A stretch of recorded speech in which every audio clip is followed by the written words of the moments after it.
किश्तवाड़ का जो इलाका है सिंहपुरा, जहाँ पर पिछले 60 घंटों से एक सर्च ऑपरेशन चल रहा है, जिसमें जो टेररिस्ट पाकिस्तानी वहाँ पर छुपे हुए हैं उनके बीच में और सिक्योरिटी फोर्सेस के बीच में तकरीबन जो पहला दिन है थर्सडे के दिन वहाँ पर 12:40 पर लास्ट पे जो मैंने पहले बताया था कि जो टेररिस्ट की तरफ से फायर हुए थे, और उसके बाद तकरीबन 2:30 से 3 बजे के करीब सिक्योरिटी फोर्सेस ने एक स्पेकुलेटिव फायर किया था। तो उसके बाद से अभी तक फायरिंग जो है वो वहाँ पर रुकी हुई है, और आज 60 घंटे से भी ज़्यादा इस ऑपरेशन को शुरू हुए हो चुके हैं, और जो पूरा इलाका है वो अभी भी मासरे में है। हालांकि आज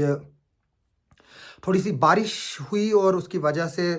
थोड़ा सा वहाँ पर जो ऑपरेशन है वो स्लो डाउन हो गया, और इस वक्त अब रात है और उस ऑपरेशन को जो है वो अभी इस वक्त कॉल्ड ऑफ किया हुआ है। लेकिन ऑपरेशन जो है वो कल फिर से शुरू किया जाएगा। इस ऑपरेशन में अभी तक का हमारा एक जवान जो है वो सिपाही संदीप, उसकी जो है वो शहादत हुई है, और इसके अलावा कुछ हमारे जो आर्मी के जवान हैं वो भी ज़ख्मी हैं। और अगर हम बात करें इस इलाके की, जैसे कि मैंने बताया कि पहले 3 से 4 लोगों की इसमें जो आतंकी है उनके छुपे होने की खबर आ रही थी। अब शायद ये खबर आ रही है कि ये ज़्यादा भी हो सकते हैं, तो इसलिए एक्स्ट्रा जो डिप्लॉयमेंट है वहाँ पर की गई है, री-एनफोर्समेंट की गई है, और जो हाई अल्टीट्यूड डोमिनेंस एक्सरसाइज है उसको किया गया है, ताकि जो ये टेररिस्ट है वो इस एरिया से जो है वो भाग ना पाए। लेकिन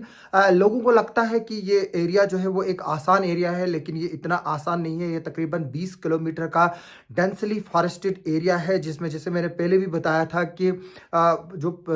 सूरज की किरणें जो है वो ज़मीन पर भी नहीं पड़ते, इतनी घने पेड़ जो है वो इस इलाके में है। तो इतना आसान नहीं है सिक्योरिटी फोर्सेस के लिए इसमें ऑपरेशन करना, और सिर्फ ऑपरेशन को स्लो डाउन इसलिए किया गया है ताकि और कोलेटरल डैमेजेस ना हो और हमारी तरफ से कोई नुकसान ना हो। और कोशिश की जा रही है कि इस एरिया की पूरी कॉम्बिंग की जाए, ताकि जो टेररिस्ट की जो हाइडआउट्स है उनको भी जो है वो ख़त्म किया जाए, और साथ में जो ये टेररिस्ट इसमें इलाके में है उनको भी जो है वो ख़त्म किया जाए, जो इस वक्त किश्तवाड़ की जो हाई अल्टीट्यूड्स पर इस वक्त एक्टिवेट है, और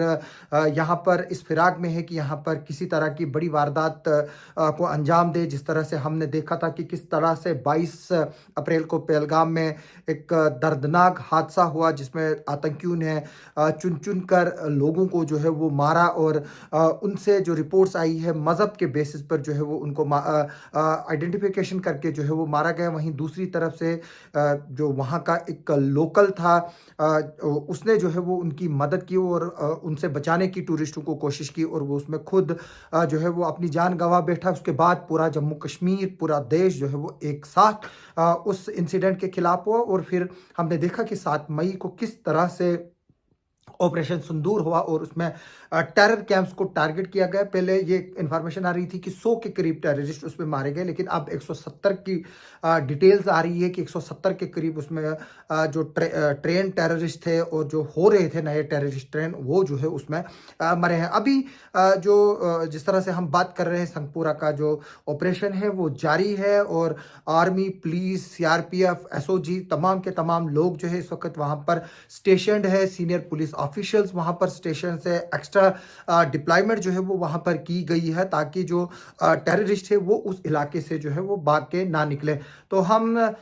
इस पर जो है वो अपडेट दे रहे हैं आपको, और जो हम अपडेट्स दे रहे हैं वो डेफर्ड अपडेट्स है, क्योंकि जैसे मैंने पहले भी बताया कि हम बाल बाय बाल कमेंट्री जो है वो नहीं करना चाहते हैं इसको लेकर। तो इसलिए अभी की यही खबर है कि ऑपरेशन जो है वो जारी है। आतंकी जो है वो वहाँ से निकलने में कामयाब हुए हैं, लेकिन साथ में जो आगे वाला जो एडवांस एरिया है उसको जो है वो पैराट्रूपर्स ड्रॉप करके और जो बाकी री-एनफोर्समेंट ड्रॉप करके जो है उसको पैक किया गया है, ताकि जो टेररिस्ट है वो इस इलाके को छोड़कर ना जाए, और उनको जो है वो इसी इलाके में दबोच कर ख़त्म किया जाए। हमारी इस खबर पर आगे भी नज़र बनी रहेगी, आप हमारे साथ बने रहिए।